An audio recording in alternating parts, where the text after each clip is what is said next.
menceritakan tentang sang kuryang. Pada suatu malam ketika Dayang Sumbi sedang merajut kain, tiba-tiba kainnya itu menggelinding ke bawah gunung. Dan karena Dayang Sumbi sangat malas untuk mengambilnya, akhirnya tanpa berpikir panjang, ia pun langsung bersumpah. Siapapun yang bisa mengambil kainku, aku bersumpah jika ia perempuan akan kujadikan dia saudara, jika ia laki-laki akan kujadikan dia suami. Tapi tanpa dugaannya, tiba-tiba datanglah suatu anjing jantan berwarna hitam yang membawa gulungan kain untuknya. Baiklah, walaupun kau seekor anjing, aku tetap bersedia untuk menjadi istrimu. Anjing yang akan ia nikahi itu bernama Tumang. Tumang mendengar perkataan itu, tiba-tiba ia menjelma menjadi seorang laki-laki yang sangat tampan. Karena sebenarnya Tumang itu adalah seorang titisan dewa. Setelah beberapa lama ia menikah, ia dikaruniai oleh seorang anak bernama Sang Kuryang.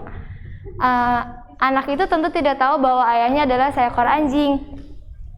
Anak itu tentu saja tidak mengetahui bahwa ayahnya seekor anjing. Suatu hari, Dayang Sumbi menyuruh Sang Kuryang untuk berburu bersama Tumang untuk pesta istana nanti malam. Anakku Sang Kuryang, pergilah berburu bersama Tumang untuk pesta istana nanti malam. Baiklah ibu, aku akan berburu sangat banyak untuk pesta istana nanti malam. Saat Sang Kuryang pergi untuk berburu bersama Tumang, sudah hampir seharian ia tidak mendapatkan makanan sedikit pun. Bahkan perburuan pun dia selalu meleset. Dan akhirnya karena Sang Kuryang sangat kesal, ia langsung membunuh Tumang dan memberikan Tumang kepada ibunya. Ibu, terlupa. Ibu, ini hasil buruanku hari ini. Terima kasih anakku Sang Kuryang. Setelah beberapa lama pesta istana selesai, Dayang Sumbi mendatangkan Sang Kuryang untuk menanyakan kepada dia keberadaan Tumang karena ia tidak melihat Tumang sama sekali. Anakku Sang Kuryang, apakah kamu melihat keberadaan Tumang? Ibu sudah mencarinya ke sana dan kemari tapi tidak melihatnya. Ini Bu, aku sudah membunuhnya untuk makanan buru tadi. Apa? Kenapa kamu tega sekali? Kenapa kamu melakukan itu? Ibu Dayang Sumbi yang tidak bisa menahan emosinya pun akhirnya mengambil sendok nasi dan memukul kepala Sang Kuryang hingga berdarah. Karena perilakunya itu kepada Sang Kuryang, akhirnya Dayang Sumbi pun diusir dari kerajaan oleh raja. Karena bagaimanapun Sang Kuryang adalah putra mahkota yang tidak ada satu orang pun boleh menyentuhnya.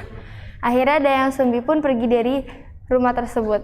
Selama perjalanan, Dayang Sumbi merasa sangat bersalah atas apa yang telah ia lakukan pada Sang Kuryang. Akhirnya ia memutuskan untuk bertapa dan meminta permohonan maaf pada dewa karena atas kesalahan yang telah ia perbuat. Para dewa pun mendengar permintaan maafan dia dan menerima permintaan maafan dia dan mengkaruniai kecantikan yang abadi.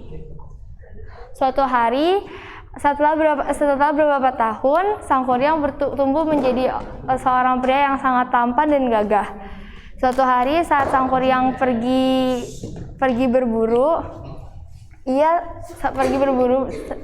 berjalan mengelilingi hutan, ia melihat suatu pondok dan tepat di saat itu ia merasa sangat haus. Dan akhirnya ia memutuskan untuk mengetuk salah satu pintu pondok tersebut. Tok tok tok tok, permisi, apakah di sini ada orang? Saya sangat haus, bolehkah saya meminta air? Tentu saja, siapakah namamu? Terima kasih, namaku Sang Kuryang.